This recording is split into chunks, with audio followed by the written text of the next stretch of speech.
Hello friends, আমি সুস্মিতা, বং blogger Susmita চ্যানেলে তোমাদের সবাইকে স্বাগত জানাই।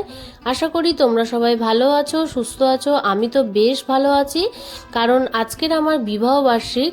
আর অনেক দিনেরই ইচ্ছা ছিল যে বিবাহবার্ষিকের সময় পুরীতে এসে জগন্নাথ দেবের মন্দিরে পুজো দেওয়ার, তার সময়ের অভাবে হয়ে উঠছিল না। তা কথায় আছে না যে ভগবান না চাইলে কোনো কিছুই হয় না। আমি যতই বলি না কেন যে পুজো দেব, তা যাই হোক, আমাকে কেমন দেখতে লাগছে অবশ্যই জানিও। তা পুজো দিয়ে চলে এসেছি, এসে ব্রেকফাস্টও সেরে নিয়েছি। নিয়ে তারপরে কি করব, সময়ও কাটছিল না, যেহেতু অনেকটাই ভোরে উঠেছি, তাই জন্য চলে আসলাম একটু মার্কেটিং করতে। আর প্রচণ্ড গরম ছিল। তা আমরা যে আর কি হোটেলটায় উঠেছিলাম, সেই হোটেলের পাশেই এই দোকানটা ছিল। তা এখানে কালেকশানটা আমার খুব একটা ভালো লাগছিল না বলে আবার এখানে চলে এসেছি।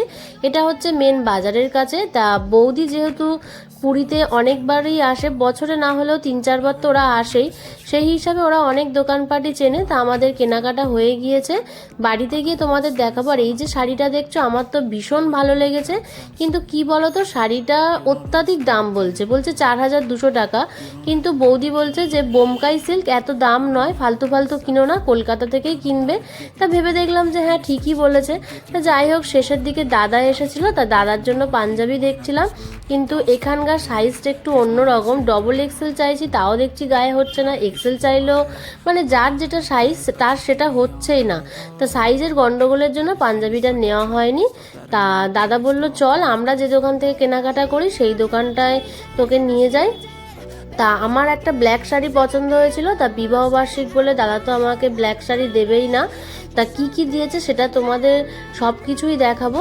তা যেহেতু আজকের আমার বিবাহবার্ষিক, তা দুপুরের লাঞ্চটা আয়োজন করেছে দাদার বৌদি মিলে। আমরা কিন্তু সত্যি জানি না যে এত কিছু আর কি আইটেম আছে খাবারের। তা ওদের ইচ্ছা ছিল যে আজকে স্পেশাল দিনে আমাদেরকে না জানিয়ে এত কিছু আয়োজন করেছে। আমি তো হেসেই লুটোপুটি। আর তোমাদের দাদাভাই শুধু বলছে যে ধুর, এইসব কি দরকার ছিল, যেটা হয় আর স্বাভাবিক ব্যাপার। কিন্তু আমারও বেশ ভালোই লাগছিল যে বিবাহবার্ষিকে পুজোও দেওয়া হলো, আর বিবাহবার্ষিকের যে ফিলিংসটা থাকে যে ভালো মন্দ খাওয়া দাওয়া, সেটাও হয়ে গেল। তাই এখানে ছিল ভাত, 5 রকমের ভাজা, ডিম কারি, মাছের ঝাল, চিকেন কষা, ডাল, আর ও হ্যাঁ, এটা যে দেখছো চিংড়ির মালাইকারি, এটা আমরা যে হোটেল থেকে খাবার নিয়েছি সেটা না, পাশের আর একজনকে চিংড়ি কিনে ওদের কাছে দিয়ে এসেছিল, তবে চিংড়ির মালাইকারিটা করতে পারেনি। যাই হোক, এত কিছু খাওয়ার আয়োজন ছিল, চাটনি ছিল, পাঁপড় ছিল, 5 রকমের মিষ্টি ছিল। খাওয়া দাওয়া করে রেস্ট নিয়ে তারপরে বিকেল 4:30 নাগাদ বেরিয়ে পড়েছি আবার মন্দিরের উদ্দেশ্যে। কারণ আমাদের যে পান্ডা ছিল তিনি বলেছিলেন যে তোমরা একটা কাজ করো, এখন প্রসাদটা নেওয়ার দরকার নেই, বিকালবেলা আসো তোমরা, তখনই প্রসাদটা নিও। আর বিকালবেলা যেহেতু ধ্বজাটা নামায়, ওই যে পতাকাটা থাকে মন্দিরের, ওইটা প্রত্যেক দিন যেহেতু চেঞ্জ করে, আর ওটা কখনোই আমাদের দেখা হয়ে ওঠা সম্ভব হয়ে ওঠেনি, তাই জন্য ওটার উদ্দেশ্য মেনলি এসেও ছিলাম, ওটাও দেখা হয়ে গেল, আর প্রসাদটাও কেনা মানে নেওয়া হয়ে গেছে। তা এই যে ভিউটা দেখছি এত অপূর্ব লাগছে, আমার তো রুমে যেতেই ইচ্ছা করছে না, মনে হচ্ছে না সারাক্ষণ বসে থাকলেই বসে থাকা যাবে। তা যাই হোক, তারপরে আবার মার্কেটিং করতে হবে, যেহেতু বেরিয়ে এসেছি, এসে কিছু কেনাকাটাও করে নিয়েছি। সমস্ত কিছুই তোমাদের রুমে গিয়েই শেয়ার করব যদিও। তারপরে যেহেতু আজকের বিবাহবার্ষিক, তাই রাতের খাওয়া দাওয়াটা আমার হাজব্যান্ড বলল যে আমি খাওয়াবো। তা আমাদের ইচ্ছা ছিল রেস্টুরেন্টে গিয়ে বসে খাওয়া, তারপরে বেশ ভালোই মজা হবে। তা রেস্টুরেন্টে ঢুকে মানে পড়েছি, কিন্তু এর মধ্যে একটা গল্প আছে, তোমাদেরকেও সমস্ত কিছু বলবো। প্রথমে অর্ডার করেছিলাম কাবাব আর স্যালাড। এই রেশমি কাবাবটা খাওয়ার পর মনে হচ্ছিল আর একটা অর্ডার করব, কিন্তু অর্ডার করে কি হবে, কারণ এখানে প্রচণ্ড লোডশেডিং হয়ে যাচ্ছিল। তাই সমস্ত খাবার প্যাকিং করে রুমে নিয়ে চলে গিয়েছি। আর এই যে সমস্ত ড্রেস দেখছো, এগুলো আমি কিনেছি। আমাদের ঘরের গোপাল আছে, লক্ষ্মী ঠাকুর আছে, তারপরে একটা ড্রেস আমি আমার বাপের বাড়ির মানে মায়ের জন্য একটা গোপালের জন্য নিয়েছিলাম, তারপরে মাসির জন্য নিয়েছি, মাসিদের ঘরে যেহেতু গণেশ আছে, গোপাল, লক্ষ্মী ঠাকুর সবাইকেই দিয়েছি।